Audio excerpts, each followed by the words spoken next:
जाटलैंड में clean sweep करना। मोदी ने पश्चिमी उत्तर प्रदेश में विपक्ष के खिलाफ हुंकार भरते हुए करप्शन पर करारा प्रहार किया है। मोदी ने बड़े से बड़े नाम के खिलाफ भी एक्शन लेने का ऐलान कर दिया। स्पेशल रिपोर्ट में देखिए 24 के दंगल में मोदी ने कौन सा क्रांतिकारी दांव चला। साथ ही साथ जानिए पीएम मोदी ने ये क्यों कहा कि मोदी है झुकेगा नहीं।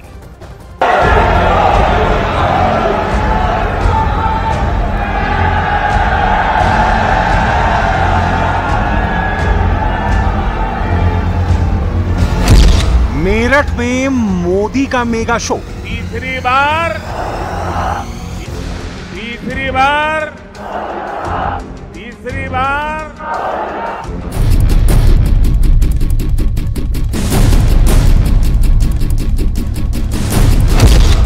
मोदी ने दिखाया 10 साल का रिपोर्ट कार्ड। भारत को दुनिया की तीसरी सबसे बड़ी आर्थिक महाशक्ति बनाएगा।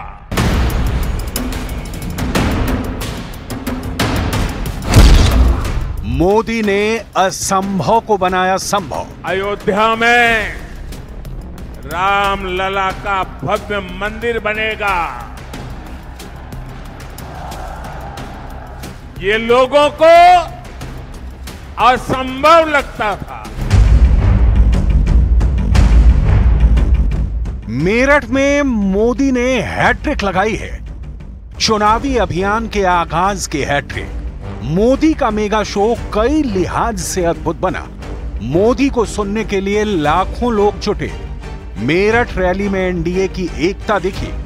मोदी से पहले जयंत चौधरी और योगी आदित्यनाथ ने रैली का जोश बढ़ाया, लेकिन जिस अंदाज में पीएम मोदी का मेरठ रैली में स्वागत हुआ वो देखते ही बन रहा था।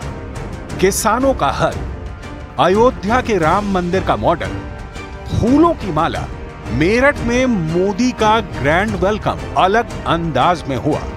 लेकिन जब उनके हाथ में क्रिकेट का बैट आया तो चुनावी दंगल में धुआंधार बैटिंग शुरू हो गई।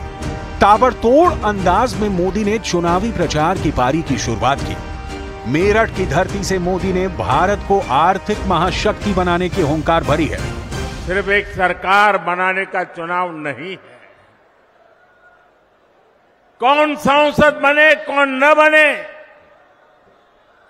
इसका चुनाव नहीं है। 2024 का चुनाव विकसित भारत बनाने के लिए है। मोदी ने चुनाव प्रचार के औपचारिक शुरुआत में 10 साल की उपलब्धियों का जिक्र किया। मोदी की गारंटी की गूंज मेरठ रैली में भी गूंजती रही। लखपति दीदी को लेकर मोदी ने नया कीर्तिमान रचने का भी ऐलान कर दिया। जिसको किसी ने नहीं पूछा उसको मोदी ने पूजा है।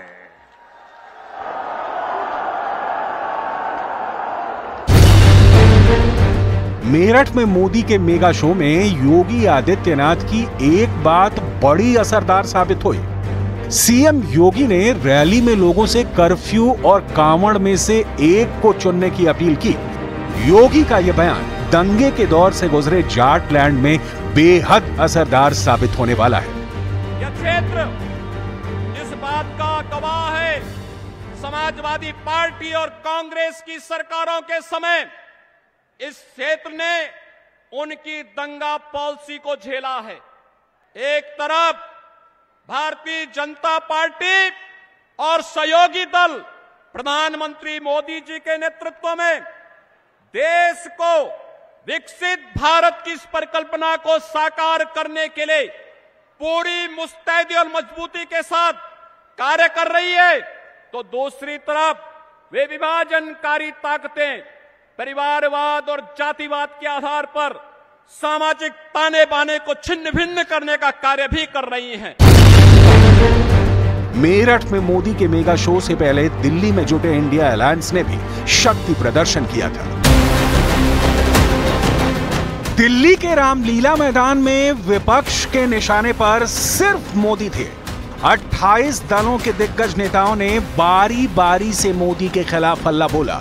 राहुल गांधी हो या अखिलेश या फिर तेजस्वी यादव, एक जैसा राग अलापते रहे, मोदी सरकार की कमियां गिनाते रहे। लोकसभा का चुनाव है, अंपायर किसने चुने? नरेंद्र मोदी ने। हमारी टीम में से मैच शुरू होने से पहले 2 खिलाड़ियों को अरेस्ट करके अंदर कर दिया। तो भाइयों और बहनों, ये जो चुनाव हो रहा है, नरेंद्र मोदी जी इस चुनाव में मैच फिक्सिंग करने की कोशिश कर रहे हैं। तो इस मैदान से ये ऐलान होने जा रहा है कि हुक्मरान जो दिल्ली में बैठे हैं वो अब ज्यादा दिन रुकने वाले नहीं हैं। और आप लोगों ने गोविंदा का फिल्म का एक गाना सुना होगा कि तुम तो धोखेबाज हो, वादा करके भूल जाते हो। रोज रोज मोदी जी तुम ऐसा करोगे, रोज रोज मोदी जी तुम ऐसा करोगे, जनता जो रूठ गई तो हाथ मलोगे। अरे तुम तो धोखेबाज हो, वादा करके भाग जाते हो। विपक्ष के तीखे हमलों को नरेंद्र मोदी ने मेरठ में धुआं धुआं कर दिया। मोदी ने जब मंच संभाला और रॉ में आए तो इंडिया अलायंस पर करारा प्रहार किया। बड़े बड़े भ्रष्टाचारी आज सलाखों के पीछे हैं।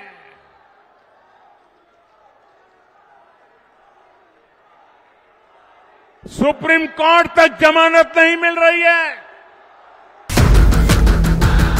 दिल्ली से महज 100 किलोमीटर दूर मेरठ में मोदी गरज रहे थे, विपक्ष के एक एक सवाल पर जवाब दे रहे थे। मोदी ने मेरठ को ही चुनावी प्रचार के आगाज के लिए क्यों चुना? क्या है मेरठ का मोदी से अजब कनेक्शन? इसे भी अब जानिए। मेरठ से चुनावी आगाज मोदी के लिए लकी है। पहली बार प्रधानमंत्री पद का उम्मीदवार चुने जाने के बाद से मोदी ने मेरठ से ही चुनावी प्रचार शुरू किया था। 2014 के चुनाव में प्रधानमंत्री का चेहरा बनने के बाद नरेंद्र मोदी ने पहली रैली मेरठ में ही की थी। इसके अलावा 2019 के चुनाव में भी प्रधानमंत्री मोदी ने मेरठ से ही शंखनाद किया। 2024 में क्रांति की जमीन से ही मोदी ने चुनाव का अद्भुत माहौल बना दिया।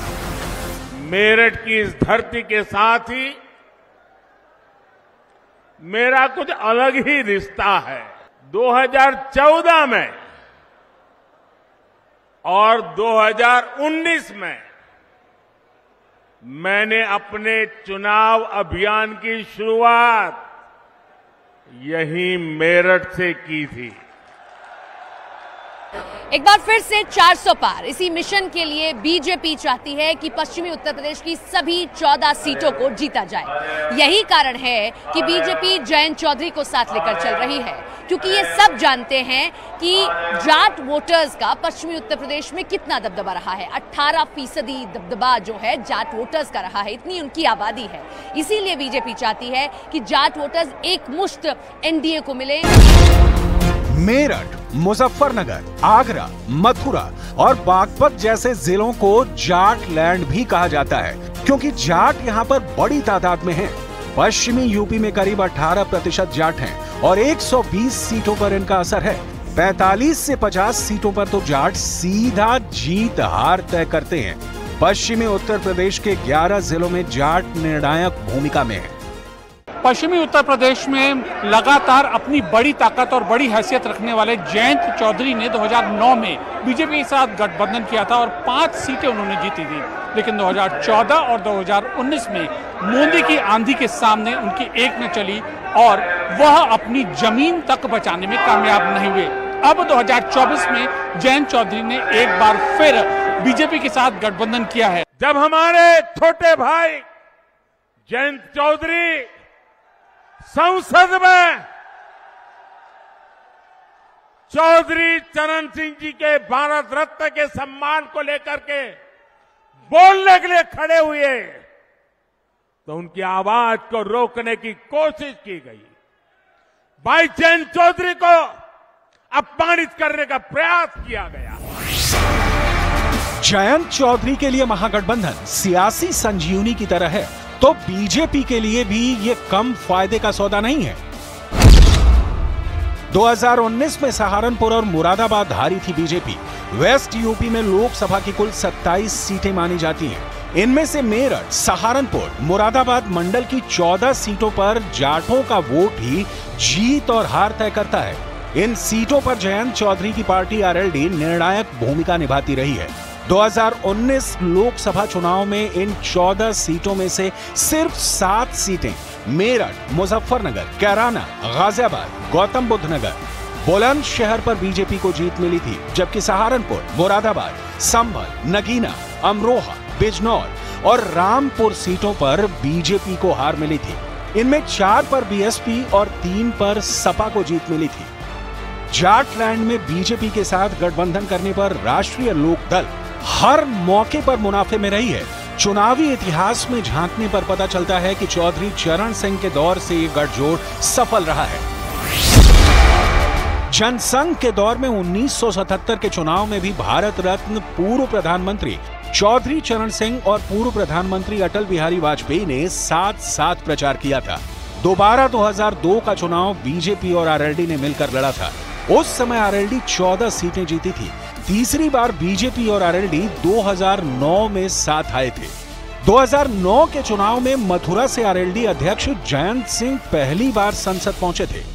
कांग्रेस और सपा को देश के किसान, इस क्षेत्र के लोगों की घर घर जाकर के माफी मांगनी चाहिए। जयंत चौधरी पुरखों की विरासत को नई पहचान देने के लिए मोदी के साथ जुड़े हैं।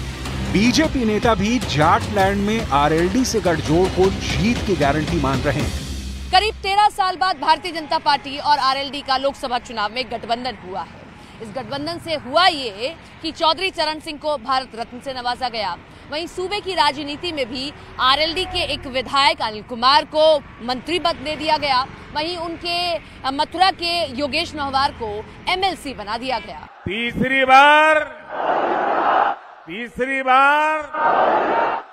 4 जून